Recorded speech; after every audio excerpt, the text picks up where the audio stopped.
Teho looked around the giant space station with wide eyes. He could not believe he was really here. After years of hard work, he had been chosen as one of the first humans to join the Galactic Academic Exchange Program. For the next 2 years, he would study at the Unified Systems Academy, the best school in the known universe.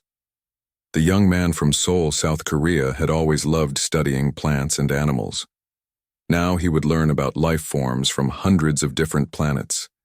He stood in the main hall of the academy, watching as strange beings from all over the galaxy moved around him. A small round robot floated up to him. "Hello, Earthling Taiho," it said in a high voice. "I am Guide Unit 7. I will help your group today. The other students are waiting in room 3. Taiho nodded and followed the floating robot through the long hallways. As he walked into room 3, everyone turned to look at him. Some had many eyes. Some had just one big eye. Some had things that were not eyes at all but could still see him. "Is that the Deathworlder?" asked a tall, skinny alien with skin that shined like rainbow colors. "Yes, from Earth," said a short, fat alien with 6 legs. "They are trying to bring more Class 12 planets into our school system." Teho tried not to show that he heard them. He was used to being called a Deathworlder by now, but he still did not like it. Earth was just his home. Yes, it had earthquakes and storms and dangerous animals and many diseases, but it was not the horrible place that aliens thought it was. He found an empty seat and sat down. Soon, a blue-skinned alien who looked almost human came over and sat next to him. She had 4 eyes that blinked one after another. "Hello," she said in a careful voice. "I am Jiwoo. I study alien life forms. I come from Seti Prime. It is a great honor to meet a real human." Taiho smiled at her. "Nice to meet you too. But I'm just a normal guy, nothing special." Jiwoo blinked, all 4 eyes at once. "But you lived on a Class 12 planet.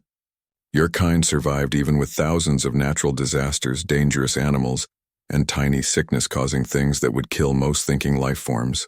That is amazing." Before Teho could answer, the school meeting began. The head teacher, who was made of gas and lived inside a clear suit, welcomed all the different students and told them about the year's classes. "This year," the head teacher said, "we have a special chance. Our students from Earth have said yes to hosting a trip to their home planet. This is part of the Comparing Different Planet Environments class. This is the first time we have been able to visit a Class 12 planet. You can sign up starting tomorrow." A sound of excitement and fear moved through the room. Jiwoo turned to Taiho with all 4 eyes open wide. Would you be my guide? If I sign up?" she asked. Teho smiled. Of course, Earth isn't so scary once you get to know it. He did not know how wrong he was, at least from his new classmates' point of view. The next day, Teho went to his first classes. He had to work hard to keep up. Most alien students knew much more about space travel and advanced science than he did. But when it came to surviving in hard conditions, Taiho knew things they did not. In basic survival class, the teacher asked what to do if you were caught outside in a rainstorm. "Find shelter right away," said a rock-like student. "Water falling from the sky could be acid or poison. Set up emergency force shields," said another. "Call for evacuation," added a third. Teho raised his hand. "On Earth, we just get wet, or use an umbrella." The teacher, a tall insect-like being, clicked his mouthparts. "Yes, Earthling Teho shows the Deathworlder approach. Humans have special skin that can resist water damage for short times. They even teach their young to play in falling water." The class looked at Teho with new interest. Some seemed impressed. Others seemed horrified. At lunchtime, Teho sat, alone until Jiwoo joined him. She carried a clear box full of glowing blue cubes. "May I sit with you?" she asked. "I have many questions about Earth." "Sure," said Taiho. "What do you want to know?" Jiwoo placed a blue cube in her mouth. It disappeared as her skin absorbed it. "Is it true that Earth has moving ground that can swallow whole cities?" Teho laughed. "We call those earthquakes. And they don't usually swallow cities. Buildings might fall down if they're not built right, but we have ways to make them stronger now. And the air storms with electricity? Jiwoo asked. Lightning? Yeah, that can be dangerous. But we have lightning, rods to protect buildings. And the big animals with sharp teeth that eat other animals? We have those too. But most stay away from cities. And we have zoos where you can see them safely. Jiwoo made a sound like a whistle. Your people live with all these dangers every day? How do you sleep at night? Taiho smiled. I guess we're just used to it. Every planet has its problems, right? My world has no problems, said Jiwoo. We fixed them all long ago. No dangerous weather, no dangerous animals, no diseases. Everything is controlled. Sounds boring, Taiho said without thinking. Jiwoo's eyes blinked in a wave. Boring? We call it safe. After lunch, Taiho went to advanced physics class. The teacher was talking about gravity. Most living planets have gravity between 0.5 and 0.9 standard units, the teacher said. This allows for tall, light body structures to evolve. The teacher pointed at Taiho. Earthling, your planet has how much gravity? About 1 standard unit, Taiho answered. Yes. Earth has crushing gravity by most standards. This is why humans are short, dense life forms with thick bones. Their muscles must be strong just to move around. Taiho had never thought of himself as short or dense before. He was 180 centimeters tall, normal for a human man. But looking around, he realized most aliens were much taller and thinner than humans. A student with 6 arms raised one. Teacher, how do humans survive falling in such strong gravity? Wouldn't they break? Excellent question, the teacher said. Humans have evolved amazing healing abilities. They can break bones and repair them. They can tear skin and grow it back. They can lose blood and make more. They are very hard to kill. The class turned to stare at Taiho again. This time he saw clear fear in many of their eyes. He sighed. It would be a long school year if everyone thought he was some kind of super tough monster. After class, Jiwoo found him again. Taiho, I have signed up for the Earth trip. 20 students from different worlds will go. Will you really be my guide? Of course, he said. I promise Earth isn't as scary as everyone thinks. Jiwoo's 4 eyes looked right at him. I trust you, but I am still afraid. Our teachers say that just breathing Earth air could kill some species. Don't worry, Taiho said. The science team will make sure everyone has the right equipment. You'll be perfectly safe. As he said this, he wondered if it was true. Earth might seem normal to him, but through alien eyes, his home really was a death world. Professor Hyunjin stood at the front of the classroom. She was the only other human teacher at the academy. She tapped her screen, and a big image of Earth appeared in the air. The blue and green planet slowly turned, showing clouds moving across its surface. Before we go on our trip to Earth next month, we need to understand what makes Earth a Class 12 planet, she explained. Can anyone tell me why planets get classified as dangerous? A student with long tentacles raised one arm. The 4 main things are unstable air, moving ground, aggressive life forms, and strong gravity. Very good, Nari. Hyunjin nodded. Earth scores high in all 4 areas. Our planet has extreme weather like hurricanes and tornadoes. The ground moves and causes earthquakes and volcanoes. We have many animals that can hurt or kill other animals. And our gravity is 2 to 3 times stronger than most planets where intelligent life lives. The screen changed to show pictures of hurricanes, volcanoes erupting, and earth animals like lions, bears, sharks, and tiny germs seen through a microscope. Jiwoo, who had become Taiho's friend over the past few weeks, raised her hand. Professor, how do humans survive these conditions? Your babies seem very weak and easy to hurt. Hyunjin smiled. Good question. Humans have adapted through being smart, working together, and having bodies that can take a lot of damage. We can get hurt badly and then heal. We can get sick and then get better. We have learned to predict natural disasters and prepare for them. A student who looked like a blob of jelly in a special suit shook a little. But, Professor, the data shows that millions of humans die each year from these dangers. That's true, Do-hyun, Hyunjin agreed. But think about our total population of 8 billion.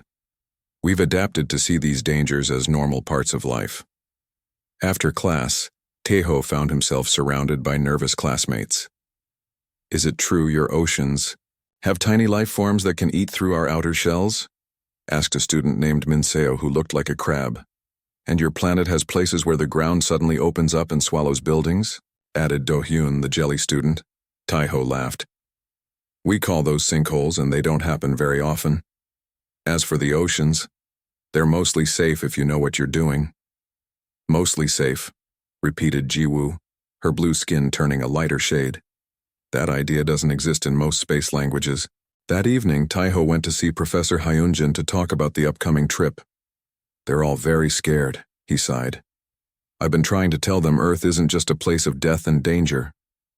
Hyunjin smiled. What they learn in class and what they see in real life are different things. Once they visit Earth and see it with their own eyes, they'll understand better.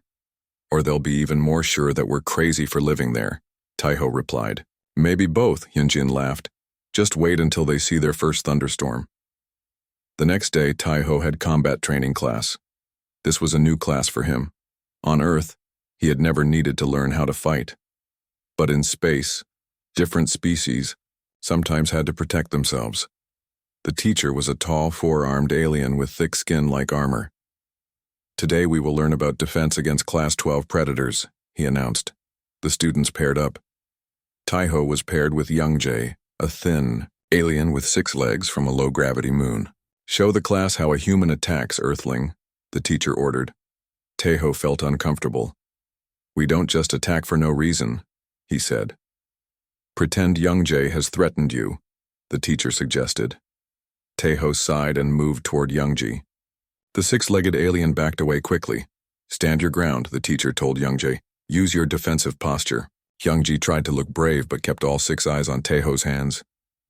Humans are dangerous because of their strength and endurance, the teacher explained to the class. In their natural state, they can chase prey for hours without stopping. This is called persistence hunting. They will follow until the prey is too tired to run. The class looked shocked. Taiho wanted to explain that humans didn't do this anymore, but the teacher continued. Humans also have excellent throwing ability. They can hit targets from far away with rocks or sticks. Their shoulders evolved specially for this. Youngjae raised one of his 6 hands. Teacher, is it true humans can keep fighting even after losing body parts or large amounts of blood? Yes, the teacher said. Humans have amazing healing abilities and can survive injuries that would kill most species. They feel pain but can ignore it and keep fighting. Now the whole class was staring at Taiho like he was some kind of monster. He wanted to disappear. Humans are classified as pursuit predators, the teacher concluded. If one is chasing you, do not try to outrun it. You will only tire yourself. Instead, use technology or terrain to block its path. After class, Taiho caught up with Jiwoo in the hallway. That was so embarrassing, he told her. The teacher made me sound like some kind of unstoppable killing machine. Jiwoo's 4 eyes blinked. But isn't there some truth to it? Your species did hunt other animals for most of your history. Well, yes, Taiho admitted. But we don't do that much anymore. Most of us just buy food from stores. But you could hunt if you needed to, Jiwoo pressed. You have the bodies for it, Taiho sighed. I guess so. I've never tried. The closest I've come to hunting is fishing with my father. Hunting water creatures. Jiwoo's eyes widened. That's even more impressive. Most species won't even touch the water on their planets. Later that day, Taiho attended planetary sciences class. The teacher showed images of different planets and explained their features. This is Jiwoo's home planet, Seti Prime, the teacher said, showing a beautiful world with soft purple oceans and pink clouds. A Class 3 world with controlled weather, no tectonic activity, and carefully managed ecosystems. The image changed to Earth. And this is Sol 3, or Earth, a Class 12 world with extreme temperature variations from 50 to plus 150 degrees, uncontrolled weather systems, active geology, and over 30 million species, many dangerous to each other. A student raised a hand. Why would any intelligent species stay on such a planet once they develop space travel? The teacher looked at Taiho. Earthling, Would you like to answer? Taeho thought for a moment. It's our home. We've adapted to it. All the things that make Earth dangerous also make it beautiful and exciting. The same forces that cause earthquakes built our mountains. The same weather that brings storms also brings rainbows. The struggle between species has created amazing diversity. The class was quiet, thinking about his words. Also, Taeho added, humans are very attached to our home. We have a saying, there's no place like home. That night, in his room, Taeho video called his parents back on Earth. They were sitting in their apartment in Seoul with the city lights visible through the window behind them. How are your classes going? His mother asked. Good, Taeho said. But strange. Did you know we're considered super tough space monsters because we can heal from cuts and breaks? His parents laughed. And they think Earth is terrifying because of a little rain and some earthquakes, Taeho continued. Well, to be fair, if you'd grown up on a planet with no natural disasters, Earth would seem scary, his father said. I guess so, Taeho agreed. We're taking some students to visit Earth next month. I hope they don't panic the first time they see a dog or a thunderstorm. After the call ended, Taeho looked out his window at the stars. Somewhere out there was Earth, the planet that had shaped his species. It had made humans strong, adaptable, and resilient. Maybe being from a death world wasn't such a bad thing after all. The next day, Professor Hyunjin called Taeho to her office. The trip to Earth is coming up soon, she said. 20 students have signed up. They're brave, but they're also very nervous. I need you to help prepare them. How? Taeho asked. By showing them that humans aren't just tough survivors, Hyunjin said. We're also kind, creative, and caring. Yes, we evolved on a dangerous world, but that made us good at protecting others, not just ourselves. Taeho nodded. I understand. I'll do my best. Good, Hyunjin smiled. Because when we land on Earth, these students will be facing their greatest fears. They'll need to know they can trust us. The school spaceship dropped through Earth's atmosphere. The ship shook and bumped as it passed through clouds. The pilot called this light turbulence, but many alien students were holding tight to their safety straps. Is the air entry always this rough? Asked Jiwoo, sitting next to Taeho. All 4 of her eyes were closed tight. This is nothing, Taeho said with a smile. Just a little bumpy. Nothing to worry about. You call this little? Jiwoo opened one eye. On my world, this kind of air movement would make everyone leave the planet. The ship finally broke through the clouds. Below them was the city of Seoul, spread out like a map. Tall buildings stood next to old temples. Mountains rose in the distance. The Han River cut through the middle of the city. Several alien students made sounds of surprise at the view. It's pretty, said Jiwoo, but also scary. So much water, so many different temperatures in one place. The ship landed at a special science building outside the city. This place had been set up just for the alien visitors. Inside, the 20 alien students were given special suits that would protect them on Earth. Professor Hyunjin spoke to the group. These suits are just in case. Earth's air is okay for most of you who breathe oxygen, but Earth's gravity is stronger than what you're used to. Move slowly at first until your body adjusts. Youngjae, the 6-legged math student, was the first to try walking without his suit's gravity help. He immediately fell to his knees. By the stars, he cried, how do you move in this? Taeho helped him up. You'll get used to it. Your muscles will get stronger in just a few days. The group moved through the science building's garden. They were about to face their first big test, a light spring rain. Several students ran back, inside when the first drops fell. It's just water, called Taeho. It won't hurt you. Water falling from the sky? Yelled Dohyun from the doorway. Random water. Do you know how scary that is for most species? Jiwoo, however, carefully put her blue hand out from under the roof. A raindrop hit her palm. Her skin soaked up the water before she could stop it. It's cool and clean, she said, surprised. The teachers were right about Earth having lots of water on its surface. That evening, the group sat in the science building's main room. Suddenly, a low rumble shook the building. Several students dropped to the floor in fear. "The ground is breaking," cried Minseo. "The planet's crust is coming apart." Professor Hyunjin checked her device. "Just a small earthquake, level 3.2. Hardly noticeable for humans." "You think ground moving under your buildings is hardly noticeable?" Youngjae looked shocked.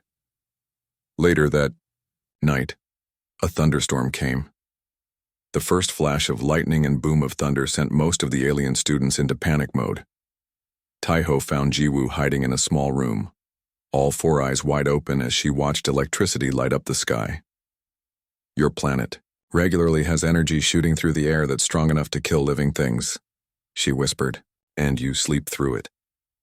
Taiho sat next to her. "Look at the data on your scanner. This is actually a very mild storm. Tomorrow we're going to do something even more exciting. We're going hiking in the mountains." Several students nearby made scared noises. "Going up high land areas on purpose?" Youngjae shook his head. "With nothing to stop you from falling? With wild animals around? Humans really are crazy." The next morning, the alien students were taken to a human shopping area. They needed to see how ordinary humans lived.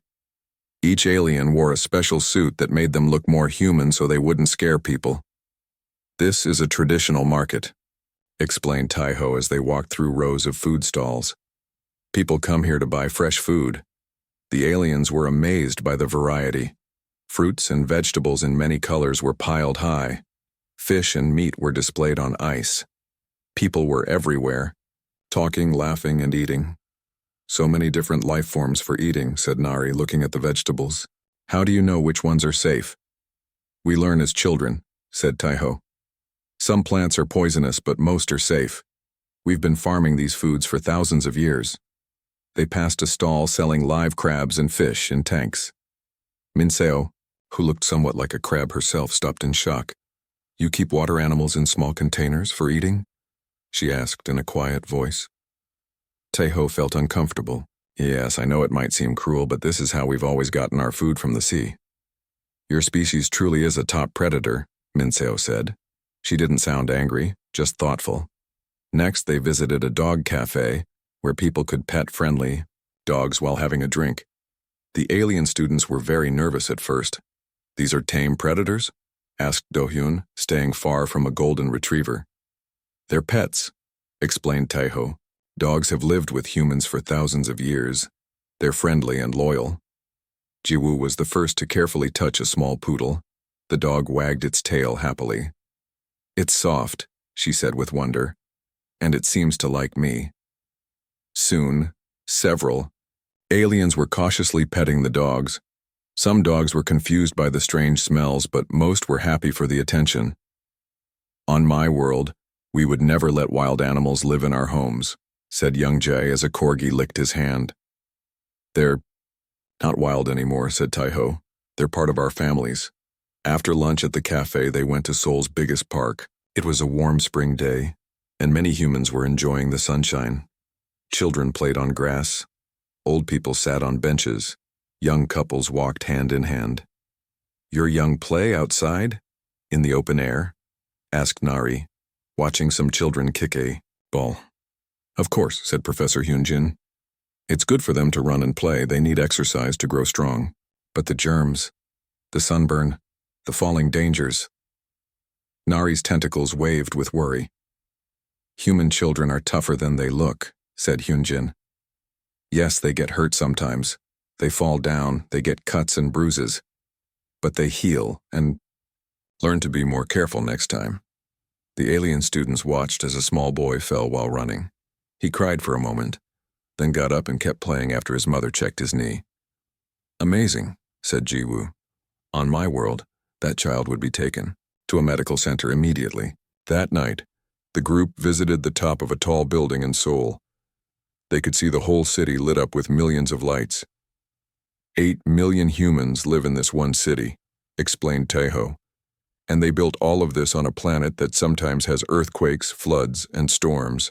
"Why not build cities underground, away from danger?" asked Youngjae. "Because we like to see the sky," said Taiho simply. "We like to feel the sun and wind. even if they sometimes come with rain and lightning.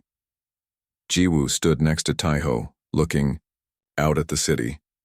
I'm starting to understand, she said. Humans don't just survive Earth's dangers. You embrace them. You build your lives around them. Taiho nodded. Tomorrow will be even more interesting. We're going to the mountains, remember? You'll see a side of Earth that's wilder than the city. That night, as the alien students prepared for sleep, another small earthquake shook the building. This time, there was less panic. Only level 2.5, announced Do-Yun, checking his scanner. Hardly noticeable, as the professor would say. Some of the aliens laughed nervously. They were starting to talk like humans, at least a little. Maybe they were beginning to adapt to this death world after all. But the real test would come tomorrow, when they left the safety of the city and faced nature directly.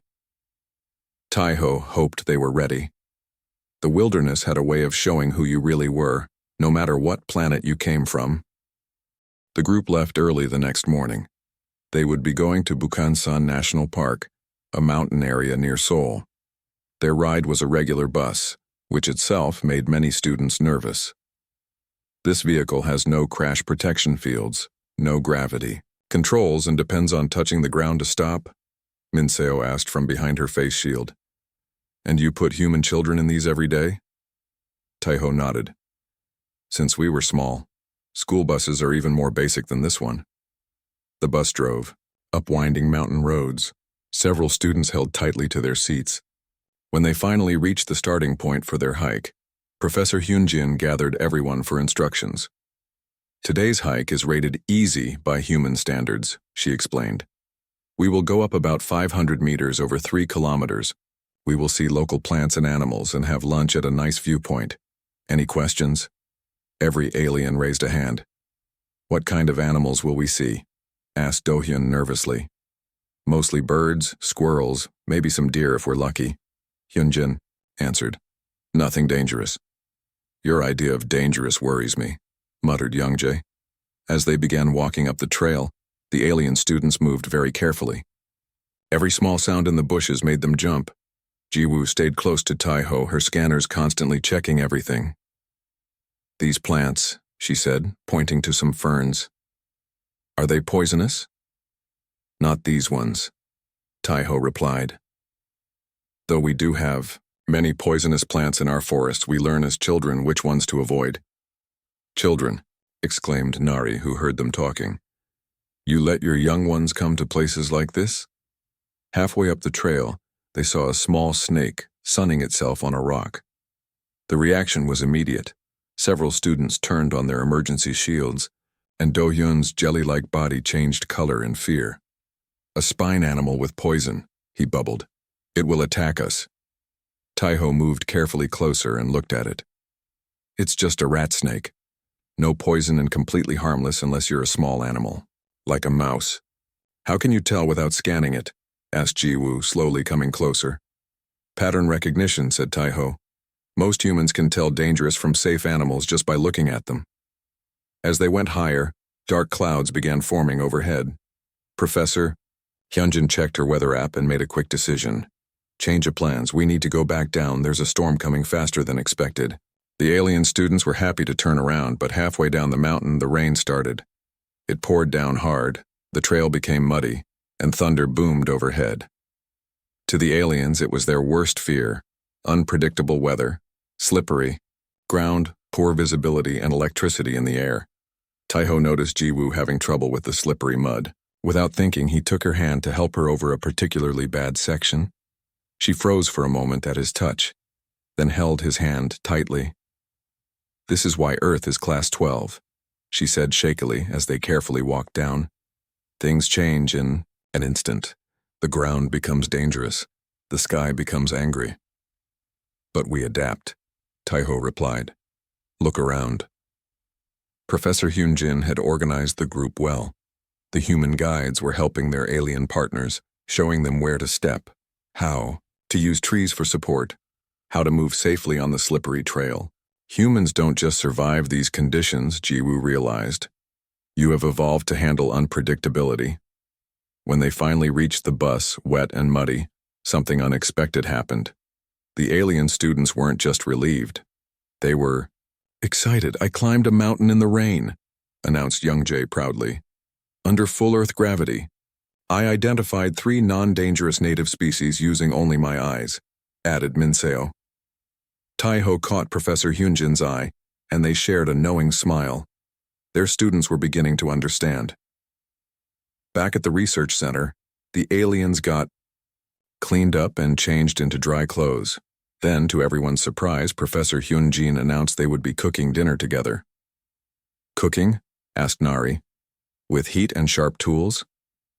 "It's an important human social activity," explained Hyunjin, "and it will help you understand our relationship with food." The kitchen was large enough for everyone. Human guides showed their alien partners how to wash vegetables, cut ingredients, and cook over heat.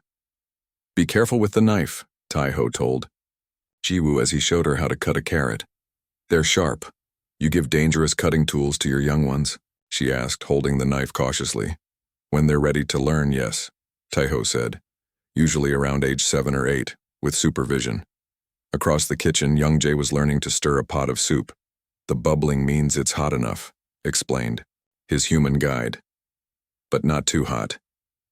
"How do you know the difference between hot enough and too hot?" asked Young Jay. "Experience," was the answer. "You learn by doing." 2 hours later, they all sat down to eat the meal they had made together. There were Korean dishes like bibimbap, japchae, and kimchi, along with some modified foods that the aliens could eat safely. "I made this," said Doyun with pride, pointing to a bowl of vegetables he had cut. With a sharp metal blade and no safety gear, everyone laughed, even Dohyun. After dinner, they gathered in the main room. Outside, the storm had passed and stars were visible in the clear night sky. "Today you all faced several Class 12 planet challenges," said Professor Hyunjin. "Changeable weather, rough terrain, gravity, and local life forms. And you did very well." "It was scary," admitted Nari, "but also interesting." "I have a question," said Minseo. "Humans call this an easy hike. What would a hard one be like?" "Multi-day climbing up steep mountains, carrying all your supplies, sometimes in snow or ice," replied Hyunjin. "And humans do this for fun?" asked Young Jay. "Some of us do," said Taeho. "My father loves mountain climbing. He says the challenge makes the view at the top more rewarding." "The challenge is the reward," repeated Jiwoo thoughtfully. "That may explain much about human psychology." Professor Hyunjin nodded. "Earth has shaped humanity in many ways. We expect challenges, we prepare for dangers, we even seek them out. Sometimes. On my world," said Jiwoo, "we removed all challenges and dangers long ago. Everything is controlled and safe." "And has your species changed because of that?" asked Hyunjin. Jiwoo was quiet for a moment. "Yes. We rarely leave our world. Now, few of us choose to explore or take risks. That's why this trip to Earth is so unusual. Many thought we were crazy to come here. But you came anyway," said Taiho. "That says something about you." Jiwoo's 4 eyes blinked in sequence. "Perhaps some of us still need challenges even after generations of safety." That night, Taiho couldn't sleep. He went to the observation room where large windows looked out at the night sky. To his surprise, Jiwoo was already there. "Couldn't sleep?" he asked. "Too much thinking," she replied. "About today. About Earth. About humans." Taiho sat beside her. "What conclusions have you reached?" "That danger and safety are not as simple as I once thought," Jiwoo said. "My world removed all dangers and gave us perfect safety. But we lost something too. The ability to face challenges. The joy of overcoming difficulties." "Earth isn't perfect," said Taiho. "But maybe living with some danger makes life more meaningful." "Tomorrow is our last full day here," Jiwoo said. "What will we do?" "Something fun," Taeho promised. "Something very human." Little did they know that the next day would bring an unexpected danger, one that would test everything they had learned about Earth and about themselves. On their last day on Earth, disaster struck. The science center's alarm system went off in the middle of the night. A computer voice spoke through the building. Warning. Wildfire detected. Moving toward facility. All personnel prepare for evacuation. Taiho woke up instantly and ran to the main room. The alien students were already there, looking at the live video feeds of a large fire moving toward them, driven by strong winds. "The planet is burning," cried Do-hyun. "The air is making the plants catch fire." "It's a forest fire," Taiho explained, quickly. "They happen regularly on Earth. Some forest ecosystems actually need them." Professor Hyunjin entered the room with emergency instructions. "The evacuation shuttle is delayed because the fire is blocking the main roads. We need to move to our backup building 10 kilometers east." "Through the fire?" asked Nari, her tentacles twisting in fear. "Around it," said Hyunjin. "Local officials have cleared a safe path, but we need to move quickly." As they boarded the center's ground vehicles, Taiho noticed Jiwoo hesitating. "I've been studying your fire ecology," she said. "The local plants have adapted to regular burning. Some even need fire to open their seeds." "That's right," said Taiho, surprised by her interest at such a dangerous time. "Evolution in response to destruction," she said thoughtfully. "Fascinating." The group of vehicles moved through the night. The sky ahead glowed orange. Sometimes they passed human firefighters and emergency workers rushing toward the fire. "Your species runs toward danger," observed Young-jae from the seat behind Taiho. "To protect others and stop the threat." "That's what we do." Taiho nodded. Suddenly, their vehicle stopped hard. The driver called back to them. "There's a fallen tree across the road ahead." Professor Hyunjin stood up. "Everyone out. We need to clear the path." The human guides immediately began looking at the big tree trunk blocking their way. Before the alien students could panic, the humans were already working, pulling branches away with their bare hands. "You'll hurt your skin," warned Minseo.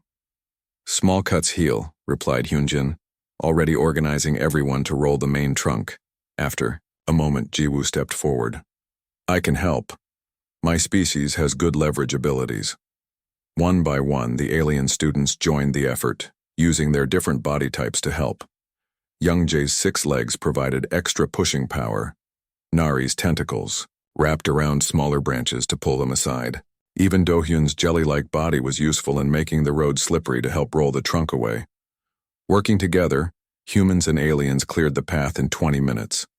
As they continued their journey, now safely ahead of the fire, something had changed among the group. The shared danger had transformed how they saw each other. At the backup facility, Taiho found Jiwoo on the observation deck, watching the distant fire being controlled by human firefighters. "Now I understand," she said without turning around. "Earth isn't a death world because it's uniquely dangerous. Most planets have dangers. Earth is Class 12 because it required your species to develop extraordinary abilities." Taiho stood beside her at the railing. "What do you mean?" "Your physical toughness, your problem-solving under pressure, your willingness to face danger," Jiwoo explained. "These aren't just survival traits, they're your strengths. The very things that make Earth deadly also made humans remarkable." The next morning, the alien students gathered for breakfast. There was a new feeling in the air. Respect. They looked at their human guides differently now. "I want to thank you all," said Professor Hyunjin. "Last night was unexpected, but you handled it well. You showed courage and teamwork."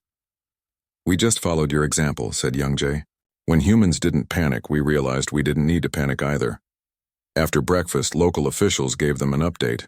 The fire was under control. No one had been hurt. They could return to the main facility later that day. "Before we go back, I have one last Earth experience planned," announced Hyunjin. "Something fun." The aliens looked nervous. "What is fun on a death world?" asked Minseo. 30 minutes later, they stood beside a small lake. Human staff were setting up simple boats called canoes. "We're going on the water?" asked Do-hyun, his jelly body shaking. "Voluntarily?" "It's perfectly safe," assured Taiho. "These boats have been used by humans for thousands of years." "If they tip over, you'll fall in the water," said Nari. Water that could contain unknown life forms. The lake is clean and scanned, said Professor Hyunjin. No dangerous animals, and we'll give you floating devices. Despite their fear, the alien students cautiously got into the canoes, each with a human guide. Taiho and Jiwoo shared a bright red canoe. Just copy my movements. Taiho showed her how to paddle. Slow and steady. At first, the aliens moved their boats in circles or bumped into each other. There was nervous laughter, but soon they got the hang of it and began moving across the calm lake. This is pleasant, admitted Youngjae, who shared a canoe with another human student. The motion is smooth. Look down, suggested his guide. You can see fish. The aliens carefully peered over the sides of their boats. Small fish swam below them in the clear water. So many wild animals, just living their lives, said Nari. On my world, all animals live in controlled environments. Jiwoo was quiet as she paddled with Taiho. Then she said, I think I will miss Earth. Really? Asked Taiho. Even though it's a death world? Maybe because it's a death world, she replied. There's something alive about this planet. Something real. That evening, the research center held a goodbye party. The human and alien students shared a meal together for the last time on Earth. Professor Hyunjin raised her glass. To new understandings and new friendships, and to seeing the universe through each other's eyes.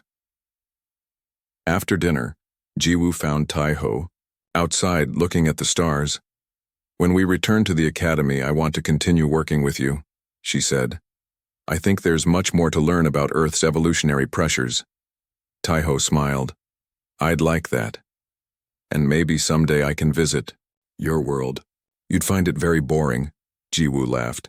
No earthquakes, perfect weather all the time, no dangerous animals.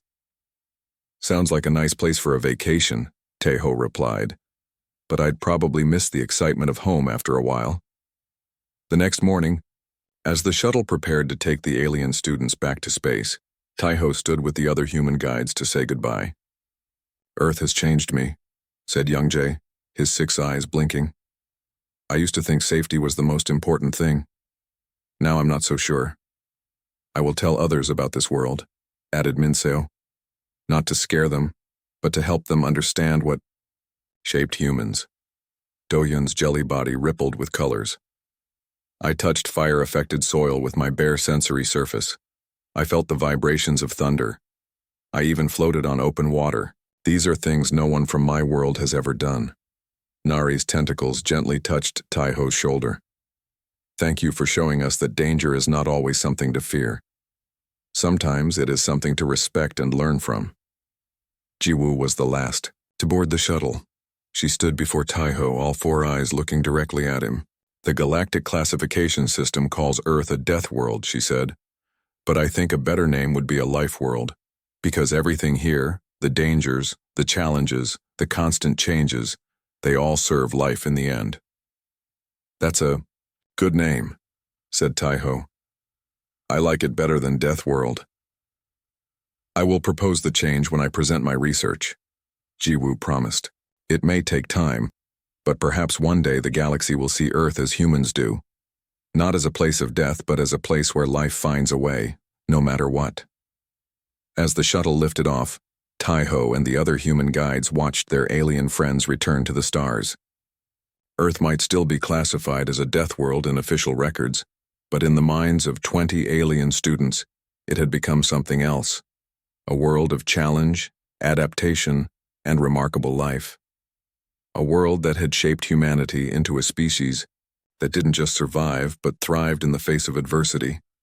And that was a story worth telling across the galaxy.